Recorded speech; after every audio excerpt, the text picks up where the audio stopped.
Сәлеметсіздер ме, құрметті ата-аналар? Мен мектепке дейінгі шағын орталығы бар Мұсабек Сеңгірбаев атындағы орта мектептің педагог-психологы Шайбаева Мақпал Нәдірқызы. Көк жүзіне алаулы міндет емес ай болу, ең бастысы қалаулы кәсібіне сай болу. Есейгенде кім болғың келеді? Бұл үлкендердің өз балаларына қоятын ең танымал сұрақ. Бірақ бұл сұраққа бала дұрыс жауап бере алады ма? Ол әртүрлі жауап болуы мүмкін.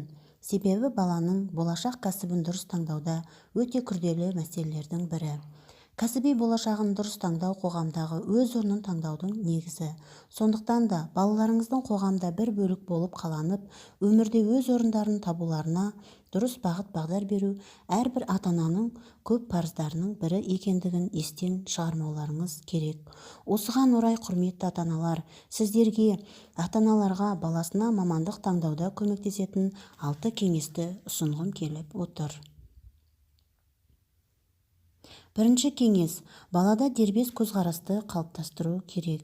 Мамандықты өзі таңдауы тиіс. Тек осылай ғана бір зат дұрыс болмаса, өз мүмкіндігін жіберіп алдым деп ойламайды. Екінші кеңес: қандай мамандық сұранысқа ие екенін анықтаңыз. Бірақ беделді емес, іс жүзінде сұранысқа ие мамандық болсын.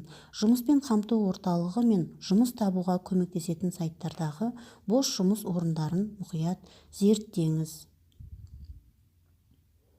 Үшінші кеңес: мамандықтарды талдап көрсетіңіз. Қаншама жыл күтіп көңілі қалғаннан қарағанда, жұмыспен алдын ала жақынырақ танысқаны жөн. Төртінші кеңес: басқа қалалар мен елдердегі оқу орнын табыңыз. Көбінесе біз қайда және қандай қызмет етуге болатындығы жөнінде ойланбаймыз. Тіпті көршілес қалалардағы жоғарғы оқу орындарында қандай мамандықтар бар екенін де білмейміз.